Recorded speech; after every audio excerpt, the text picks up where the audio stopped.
Hi hi friends, நான் உங்கள் பட்டா. நம்ம இன்றைக்கி என்ன விலாக் அப்படின்னா, இன்றைக்கி வந்து காலைல மார்னிங் என் பொண்ணுக்கு என்ன லஞ்ச் பாக்ஸ்க்கு லஞ்சு கொடுத்தேன் அப்படின்னு தான். அது ஒரு விலாக் தான். வாங்க வீடியோக்குள்ளே போகலாம். லஞ்சுக்கு வந்து பூரி தான் வேணும்னு சொல்லிட்டு ஒரே இடம் என் பொண்ணு.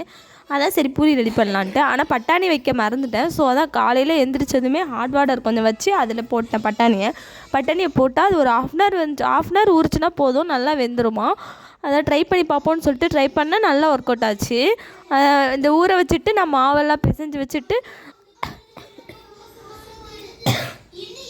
மாவை நல்லா பிசைஞ்சு வச்சுட்டு அதுக்கப்புறம் வந்து தேவையான ஆனியன் கொஞ்சம் மிளகாய் எல்லாத்தையும் கட் பண்ணி வச்சாச்சு. கட்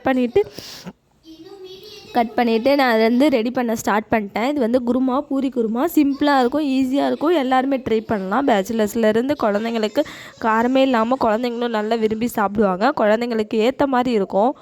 அது நல்லா ஊறட்டும்னு சொல்லிவிட்டு ஊற வச்சுட்டு ஒரு பவுலில் போட்டு வச்சுட்டேன். அடுத்து வந்து ஆனியன் நல்லா கட் பண்ணிட்டேன்.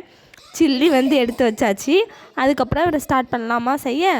கொஞ்சம் ஒரு பேன் வச்சுட்டு கொஞ்சம் ஆயில் போட்டுட்டு தேவையான ஸ்பைசஸ் போட்டுக்கிட்டேன். தேவையான ஸ்பைசஸ்னால் 2 கிராம்பு, கொஞ்சம் பட்டை, அதுக்கப்புறம் பிரிஞ்சி இலை எல்லாத்தையும் போட்டுக்கணும். கொஞ்சம் தேவையான ஸ்பைசஸ் நீங்கள் வீட்டில் என்னென்ன ஸ்பைசஸ் வச்சுருக்கீங்களோ எல்லாத்தையும் எடுத்து போட்டுக்கோங்க. போட்டுக்கிட்டால் நல்லா டேஸ்ட்டாகவும் இருக்கும், நல்லா அந்த ஃப்ளேவர் நல்லாயிருக்கும். ஸ்பைசஸ் போட்டதுமே அதுக்கப்புறம் ஒரே ஒரு மிளகாய் நான் எடுத்துட்டேன். காரத்துக்கு ஏற்ற மாதிரி என்னோடய குவான்டிட்டி கொஞ்சமாக தான் செய்கிறேன், அதனால் காரத்துக்கு ஏற்ற மாதிரி ஒரு மிளகாய் எடுத்துக்கிட்டேன். என் பொண்ணு வந்து கொஞ்சம் காரம் சாப்பிட மாட்டாங்க, அதனால் அவங்களுக்கு ஏற்ற மாதிரி ஒரு மிளகாய் போட்டுட்டேன். மிளகாய் போட்டுட்டு ஆனியன் நல்லா ஃப்ரை பண்ணணும். ஆனியன் போட்டாச்சு. ஆனியன் நல்லா ஃப்ரை ஆகிற வரையும் வெயிட் பண்ணோம். தேவையான அளவு மஞ்சத்தூள், கொஞ்சம் உப்பு போட்டால் நல்லா ஃப்ரை ஆகும். உப்பு போட்டால் கொஞ்சம் நல்லா ஃப்ரை ஆகும். ஸோ அதான் வெயிட் பண்ணிகிட்டு இருந்தோம். நல்லா போட்டு ஃப்ரை பண்ணிவிட்டு அதுக்கப்புறம் நான் வந்து நம்ம பாயில் பண்ணி வச்சுருந்தோம் இல்லையா உருளைக்கிழங்கு, அதை சின்னதாக கட் பண்ணி எடுத்து வச்சாச்சு. எடுத்து வச்சுட்டு தண்ணி ஊற்றி நல்லா அதை கொதிக்க வைக்கணும். அந்த நம்ம ஆனியன் வணங்கணும் இல்லையா, அது வந்து கொஞ்சம் நல்லா பாயில் ஆகணும்ல, அதுக்காக அது கொஞ்சம் போட்டு கொஞ்சம் நல்லா உருளைக்கிழங்கு மசிச்சு வச்ச உருளைக்கிழங்கு அதையும் போட்டால் நல்லா குழஞ்சி வரும், நல்லா டேஸ்ட்டாக இருக்கும். அதோட டேஸ்ட்டு அதோடய ஃப்ளேவர் எல்லாம் அதில் இறங்கியிருக்கும்.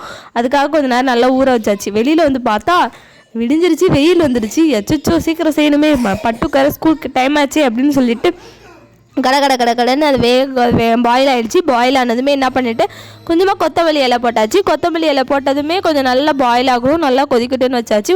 உடனே என் பொண்ணுக்கு ஸ்நாக்ஸ் வேணும்னா அதுக்கப்புறம் அம்மா எனக்கு பெட்டு ஜாமு சாக்கட்டும் வச்சுது.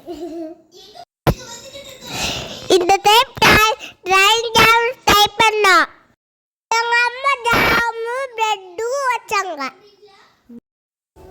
கடலை மாவு கரைச்சி ஊற்றணும். சரி, இந்த பக்கம் வந்து நம்ம குருமா எப்படி ஆயிடுச்சுன்னு பார்த்தா கடலை மாவு கரைச்சி ஊற்றணும். ஸோ அதான் கடலை மாவு எடுத்து வச்சாச்சு. அதில் கொஞ்சம் தண்ணி ஊற்றி நல்லா கரைச்சி ஊற்றியாச்சு. அவ்வளோதான், ஃபைனல் டச்சுக்கு வந்தாச்சு. இது நல்லா ஒரு கொதி விட்டு அந்த பச்சை ஸ்மெல் போகிற வரையும் நம்ம கொதிக்க விட்டோன்னா நமக்கு தேவையான குருமா ரெடி. டேஸ்ட்டாகவும் இருக்கும், சிம்பிளாகவும் இருக்கும். அதுக்கப்புறம் பூரி ரெடி பண்ணியாச்சு. பூரியும் குருமாவும் தொட்டு சாப்பிட்டாச்சு. தேங்க்யூ.